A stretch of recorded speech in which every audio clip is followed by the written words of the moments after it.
साथियों, मैं आपको बताना चाहता हूं कि कल 9 अक्टूबर मान्यवर कांशीराम साहब जी की पुण्यतिथि थी और पुण्यतिथि पर बहुजन समाज पार्टी ने जनसभा का प्रोग्राम किया था लखनऊ में और बहन कुमारी मायावती जी का आह्वान था कि समाज के लोग लखनऊ में पहुंचे।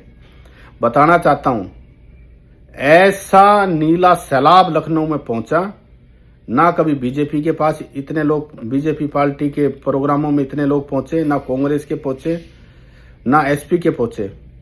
विशाल रैली, समाज ने ये दिखा दिया कि अम्बेडकरवाद कमजोर नहीं हो सकता।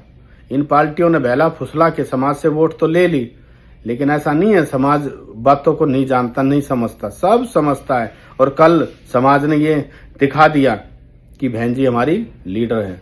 और बहन कुमारी मायावती जी ने जो कार्यकर्ता के अंदर जो कल जो जोश भरा है कि मैं अब शांत नहीं बैठूंगी, अब जो मुझसे होगा वो मैं 2027 के इलेक्शन में जो करूंगी और 2027 में हमारा राज आएगा। ये बात सुनकर कार्यकर्ता इतने खुश हो गए और पूरे देश के अंदर बहन कुमारी मायावती जी की बात सुनकर कार्यकर्ता उत्साहित है। और जो लोग कहते थे ना कि बीएसपी खत्म हो चुकी है, उनकी भी कल आंखें खुल गई होगी। बीएसपी कभी खत्म नहीं हो सकती। बीएसपी एक विचारधारा है, बहुजन समाज में जन्मे महापुरुषों की एक विचारधारा उस पार्टी में है। जो पार्टी विचारधारा की होती है वो कभी नहीं टूट सकती। हाँ, कुछ दिन तक आपको लगता होगा कि कमजोर हो सकती है, खत्म नहीं हो सकती। तो कल के जन सैलाब से आपको पूरे देश की आंख खुल चुकी है कि बहुजन समाज अब जाग चुका है और अपने राज लाने के लिए तैयार है। और कुछ जो मुट्ठी भर लोग इस देश पर जो कब्जा करके बैठे हुए हैं और एससी, एसटी, ओबीसी और माइनॉरिटी के हकों को मार रहे हैं, 2027 में यूपी के अंदर जो इलेक्शन होगा, बीएसपी का राज आएगा और पूरे भारत में जो अम्बेडकरवाद उठेगा और पूरे देश में बहुजन समाज पार्टी की सरकार आएगी।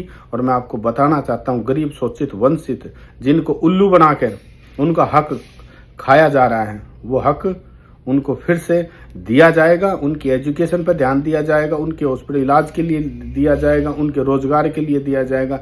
एक भारत को एक ऐसा भारत बनाया जाएगा कि दुनिया का नंबर 1 देश भारत होगा। यहाँ पाखंड एक अलग चीज है, लेकिन पाखंड में वो पैसा यूज हो जाए गरीब लोगों का, ये उन गरीब लोगों का हक मारना है, बाकी कुछ नहीं है। साथियों, जय भीम। और उन साथियों का बहुत दिल से धन्यवाद जो लाखों की संख्या में लखनऊ पहुंचे और मान्यवर कांशीराम साहब जी की जो उन्होंने कहा था, जिसकी जितनी संख्या भारी उतनी उसकी हिस्सेदारी। कल आपने ये दिखा दिया कि हम शांत नहीं बैठने वाले।